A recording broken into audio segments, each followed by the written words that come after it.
Hello everyone, আজকে আমাদের আলোচনার বিষয় হলো ডাই। অর্থাৎ ডাই মানে মারা যাওয়া, কিন্তু আমরা সবাই জানি। কিন্তু যখন ডায়ের পরে প্রিপোজিশন, বিভিন্ন ধরনের প্রিপোজিশন ইউজ করা হয়, তখন এই যে মারা যাওয়ার কারণটা সেটা কিন্তু পাল্টে যায়। অর্থাৎ বিভিন্ন ধরনের যখন মারা যাওয়া বোঝাবে, আমরা বিভিন্ন ধরনের প্রিপোজিশন ইউজ করব। কোন মারা যাওয়ার ক্ষেত্রে কোন প্রিপোজিশন ইউজ করব সেটা আমরা চলো আজকে জেনে নেই।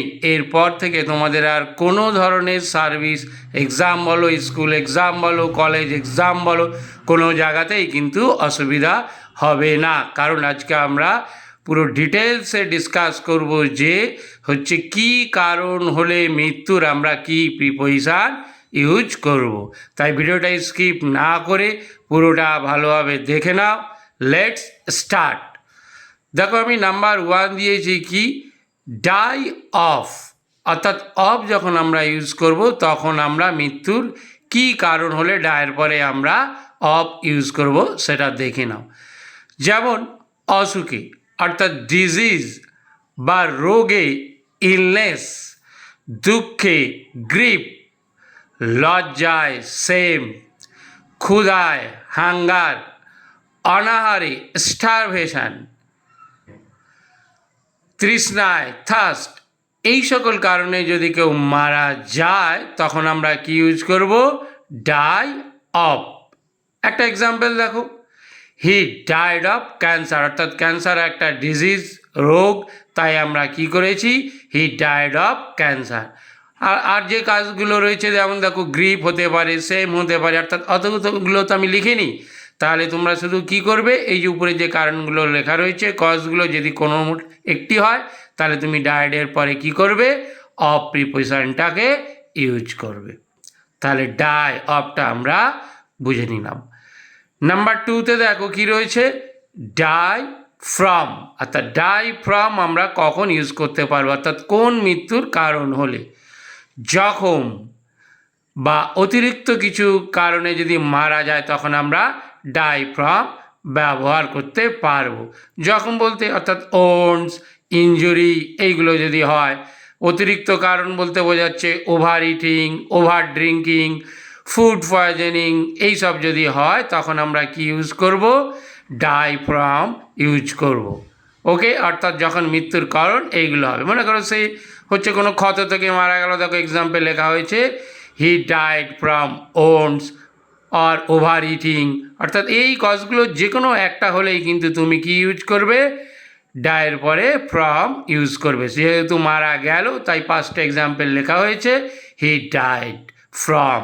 এইবার ওই যে কারণে মারা গেল সেই কারণটা তুমি ওখানে লিখে দাও। ওকে, নাম্বার 3 কি দেখো, নাম্বার 3 হচ্ছে ডাই ফর। অর্থাৎ আমরা ডাই ফর কখন ইউজ করতে পারবো, আমরা যদি কেউ মারা যায় দেশের জন্য, জাতির জন্য বা বিশ্বাস থেকে, তখন আমরা কি করব, ডাই ফর ইউজ করব। যেমন দেখো এক্সাম্পল হিসেবে কি দিয়েছি, he died for his country or belief or nation, অর্থাৎ জাতি। অর্থাৎ সে যদি এই সকল কোনো একটি কারণে মারা যায় তখন তুমি কি ইউজ করবে, না হচ্ছে ডায়ের পরে ফর ইউজ করবে। বোঝাতে পারছি আশা করি। ডাই থ্রু, ডাই থ্রুটা তাহলে আমরা কখন ইউজ করব, যখন অবহেলায় কেউ মারা যাবে তখন হচ্ছে আমরা কি করব, ডাই থ্রু ইউজ করব। যেরকম দেখো example, he died through negligence or neglect. অর্থাৎ সে যখন কোনো অবহেলায় মারা গেল তখন আমরা কি করলাম, যে থ্রু প্রিপোজিশন ইউজ করলাম। নাম্বার 5, নাম্বার 5 কী দেওয়া হয়েছে, ডাই বাই। ডাই বাইটা আমরা কখন ইউজ করতে পারবো, যখন আত্মহত্যা অর্থাৎ সুসাইডে কেউ মারা গেল, কোনো দুর্ঘটনায় কেউ মারা গেল, অর্থাৎ অ্যাক্সিডেন্টে, মহামারীতে কেউ মারা গেল, হিংসায় মারা গেল, তখন আমরা কি করব, ডাই বাই। এক্সাম্পলে দেখো আমি দিয়ে দিয়েছি, তোমার যেটা তখন কারণ হবে তুমি তখন সেটা বসিয়ে দেবে। যেমন দেখো হি ডাইড বাই, সুসাইড হতে পারে, পয়জন হতে পারে, প্যান্ডামিক অর্থাৎ মহামারী হতে পারে, হিংসা ভায়োলেন্স, হ্যাঙ্গিং দিয়েছি, ওন হ্যান্ড, নিজের হাতেও যদি সে মারা যায় সেগুলো তাহলে আমরা কি ইউজ করব তখন হচ্ছে ডায়ের পরে আমরা বাই ইউজ করব। আচ্ছা, নাম্বার 6টা হচ্ছে আমি দেখো যেহেতু এই বোর্ডের মধ্যে আমি 5 পর্যন্ত সিরিয়াল নাম্বার করতে পেরেছি, তাই আমি এটা মুছে নিয়ে আবার 6 সিরিয়াল থেকে আলোচনা করছি, যাতে হচ্ছে তোমরা পুরো বুঝতে পারো যে ডায়ের পরে আমরা কি কি প্রিপোজিশন ব্যবহার করলে কি কি মৃত্যুর কারণ হতে পারে। ওকে, ওয়েট করো, আমি আবার বোর্ডটা লিখে নিয়ে তারপর ভিডিওটা করছি। তাহলে নাম্বার 6 দেখো কি দিয়েছি, নাম্বার 6 হচ্ছে ডাই ইন। ডাই ইন আমরা কখন ইউজ করতে পারবো? যদি যুদ্ধে অর্থাৎ ব্যাটেল, রোড অ্যাক্সিডেন্ট, বেডে, শান্তিতে, পাশে দেখো আমি সব ইংলিশ ওয়ার্ডগুলো লিখে দিয়েছি যাতে তোমাদের বুঝতে সুবিধা হয়, কর্মরত বা দারিদ্রতায়, এইসব কারণে যখন মারা যাওয়া বোঝাবে তখন আমরা কি ইউজ করব না ডাই ইন ব্যবহার করব। এক্সাম্পল দেখো যেমন হি ডাইড ইন, এইবার যদি এই কারণগুলোর মধ্যে একটা হয় তাহলে সেটা আমি বসাতে পারবো he died in battle, bed, piece মানে শান্তি, অর্থাৎ যে কোনো সবগুলো তো আমি লিখে নিই, 3টে দেখো লিখেছি, অর্থাৎ যখনই তুমি এইগুলো পাবে যে মারা যাওয়ার এই একটা কারণ, তখন তার মানে তুমি বুঝবে ডায়ের সাথে এই প্রিপোজিশনটা অর্থাৎ ইন প্রিপোজিশনটা আমরা ইউজ করব। নেক্সট দেখো number 7 die on. Die on কখন ইউজ করব? যদি দুর্ঘটনাস্থলে মৃত্যু হয়, কারোর কাছে মৃত্যু হয়, বিশেষ দিন বা ফাঁসির মঞ্চে মারা গেলে তখন আমরা ডাই অন ব্যবহার করব।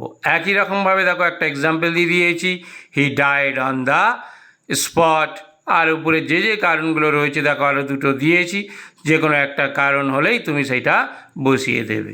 ওকে, নাম্বার 8 দেখো ডাই অফ। ডাই অফ কখন?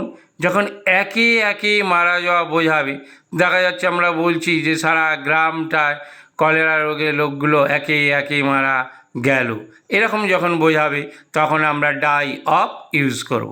এখানে দেখো একটা এক্সাম্পল দিয়েছি কি না the cows died of in the village, অর্থাৎ ওই গ্রামের মধ্যে গরুগুলো কি করছে একে একে মারা গেল, এই জন্য আমরা কি প্রিপোজিশন ইউজ করলাম না ডাই অফ। নেক্সট দেখো ডাই উইথ। ডাই উইথ কখন? কোনো কিছুর সাথে মারা যাওয়া বোঝালে তখন আমরা ডাই উইথ ব্যবহার করব, কোনো কিছুর সাথে মারা যাওয়া বোঝালে। যেমন মনে করো এক্সাম্পল দিয়েছি he wants to die with his wife, সে তার বউয়ের সাথেই মারা যেতে চায়, মানে সে আর বাঁচতে চায় না, তাহলে কোনো কারুর সাথে মারা যেতে বোঝালে আমরা কি করব ডাই উইথ। আর একটা এক্সাম্পল দেওয়া হয়েছে এভরিথিং ডাইজ উইথ টাইম, সময়ের সাথে সাথে সব কিছুই মারা যায়, শেষ হয়ে যায়, তাই আমরা কি করেছি যে না ডাই উইথ দিয়েছি। নেক্সট নাম্বার 10 দেখো ডাই অ্যাট। ডাই অ্যাট কখন আমরা ইউজ করব? যদি বয়সে মারা যাওয়া বোঝায় তখন আমরা ডাই অ্যাট করব, বা কারো হাতে মারা যাওয়া বোঝালেও আমরা ডাই অ্যাট লিখতে পারবো বা বলতে পারবো। সে 10 বছর বয়সে দেখো মারা গেল, he died at the age of 10, or the thief died at the hand of police, চোরটি কী করলো হচ্ছে না পুলিশের হাতে মারা গেল। তাহলে দেখো আমরা 10টা পয়েন্ট করেছি যে কোন কোন মৃত্যুর জন্য আমরা কোন কোন প্রিপোজিশন ব্যবহার করতে পারবো ডায়ের পাশে। আশা করি ডায়ের পরে কি প্রিপোজিশন ব্যবহার করব এটাতে আর তোমাদের কোনো ভুল হবে না। ভিডিওটি যদি ভালো লাগে একটা লাইক দেবে এবং অন্যান্য ফ্রেন্ডদেরকে শেখানোর জন্য এটা কি করে দাও, শেয়ার করে দাও। আর পুরোটা খাতার মধ্যে কিন্তু কি করো, কপির মধ্যে নোট করে নাও, যাতে ভবিষ্যতে তুমি পড়তে পারো, আর না হলে তোমাকে ভিডিওটা বারবার দেখে নিতে হবে যখনই প্রয়োজন হবে। Thank you for watching this video.